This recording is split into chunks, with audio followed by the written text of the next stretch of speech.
नमस्कार, मैं हूं प्रदीप मौर्य। आप देख रहे हैं न्यूज 7 भारत।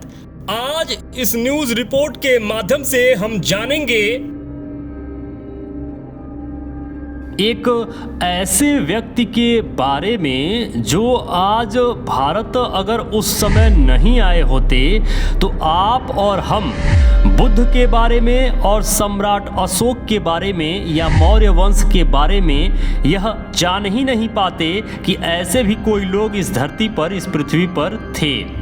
उपकार मानना चाहिए भारत के उन बौद्धों को, उन मौर्य वंश के लोगों को, भारत के मूल निवासियों को और भारत के श्रवण संस्कृति के लोगों को कि अलेक्जेंडर कनिंघम अगर भारत नहीं आए होते, अगर उन्होंने बौद्ध विरासत और मौर्य साम्राज्य की विरासतों को नहीं ढूंढा होता तो आज भारत के लोग बुद्ध और सम्राट अशोक को नहीं जान पाते कि नालंदा विश्वविद्यालय जैसा कोई जगह इस पृथ्वी पर था, नहीं जान पाते सारनाथ जैसा बौद्ध स्थल इस पृथ्वी पे कभी था, नहीं जान पाते तक्षशिला जैसा विश्वविद्यालय कभी इस पृथ्वी पे था। ऐसी ही बहुत सारी बौद्ध विरासतों को हम आज तक नहीं जान पाते, ना देख पाते, ना समझ पाते। और यह सब कुछ संभव हो पाया सर अलेक्जेंडर कनिंघम के नाते। तो आइए विस्तृत तरीके से सर अलेक्जेंडर कनिंघम को इस न्यूज़ रिपोर्ट के माध्यम से हम जानते हैं। वीडियो अंत तक जरूर देखिएगा जिससे पूरी तरीके से आपको समझ में आ जाए सर अलेक्जेंडर कनिंघम कौन थे, क्या थे और उन्होंने भारत के लोगों को ऐसी विरासत फिर से सौंप दी जो सदियों तक जमीन के नीचे गड़ा था। सर अलेक्जेंडर कनिंघम का जन्म 23 जनवरी 1814 में हुआ था। मृत्यु 28 नवंबर 1893 में हुआ था। ASI यानी भारतीय पुरातत्व विभाग के निर्माता महान सर अलेक्जेंडर कनिंघम, जिन्होंने भारतीय इतिहास और पूरे भारतवर्ष में फैले अनेकों बौद्ध विहारों, चैत्यों, स्तूपों, स्तंभों का उत्खनन कर देश और दुनिया के सामने लाया।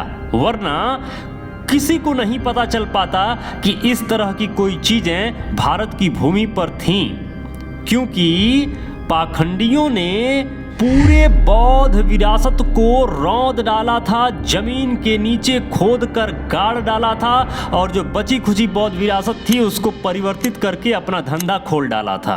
अलेक्जेंडर कनिंघम के द्वारा उत्खनन ने भारतीय बौद्ध इतिहास के मायने बदल डाले।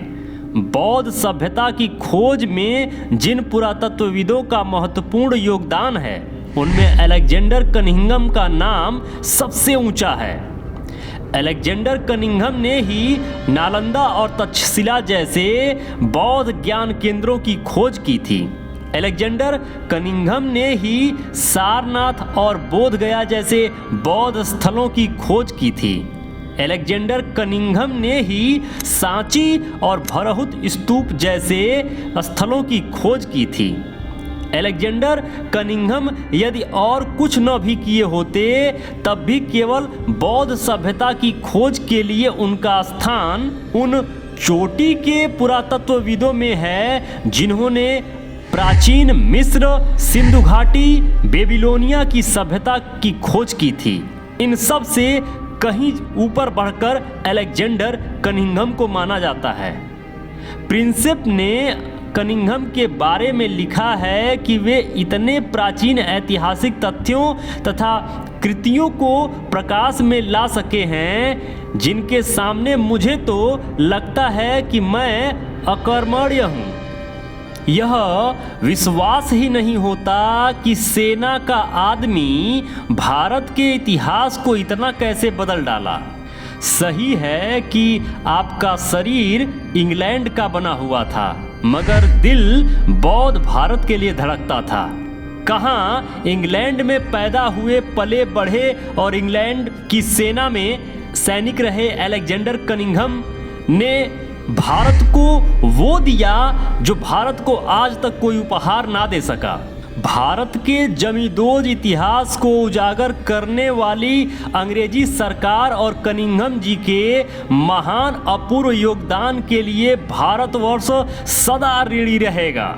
बौद्ध चीनी यात्रियों का हाथ में यात्रा वृतांत लिए जंगल जंगल पहाड़ गली गली की खाक छान कर भारत के जमींदोज बौद्ध स्थलों को जमीन पर उतारने वाले भारतीय पुरातत्व के जनक अलेक्जेंडर कनिंघम सर का ऋणी है भारत का प्रत्येक व्यक्ति, जिन्होंने उन पाखंडियों को नंगा कर डाला, जिनके पूर्वजों ने बुद्ध धम्म की विरासतों को, मौर्य साम्राज्य की विरासतों को जमीन में दफन कर डाला था।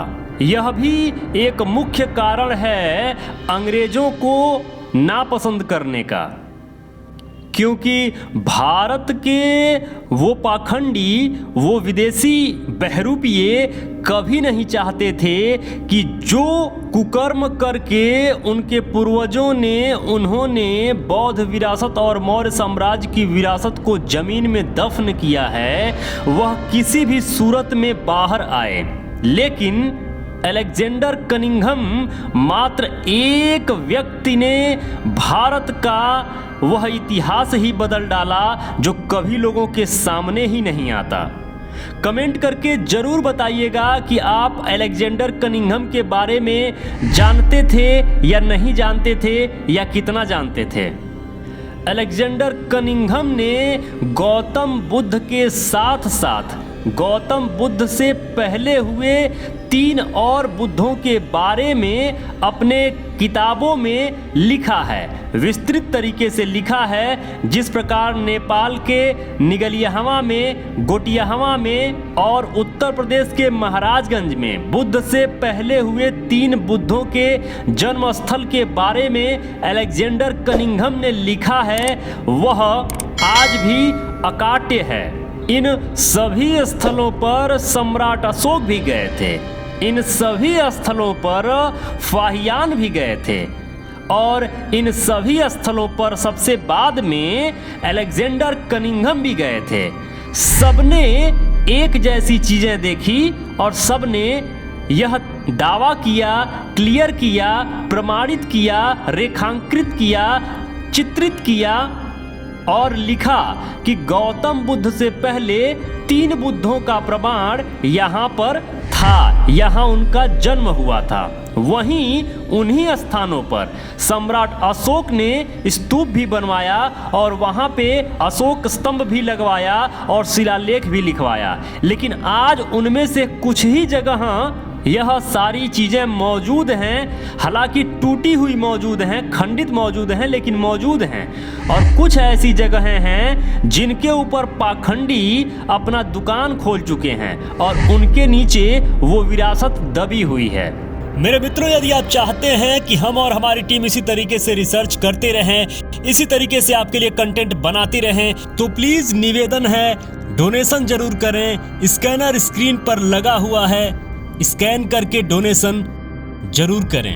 जो भी मित्र अभी तक इस चैनल को सब्सक्राइब नहीं किए हैं, प्लीज निवेदन है अभी के अभी चैनल को सब्सक्राइब कर लीजिए। लाइक करके हमारा उत्साह जरूर बढ़ाया करिए। कमेंट बॉक्स में जरूर लिखा करिए कि ये वीडियो आपको कैसा लगा। जो भी मित्र अभी तक इस चैनल पर बने हुए हैं, ये वीडियो देख रहे हैं, आप सबको बहुत बहुत मंगल कामनाएं। नमो बुद्धाय, जय भारत।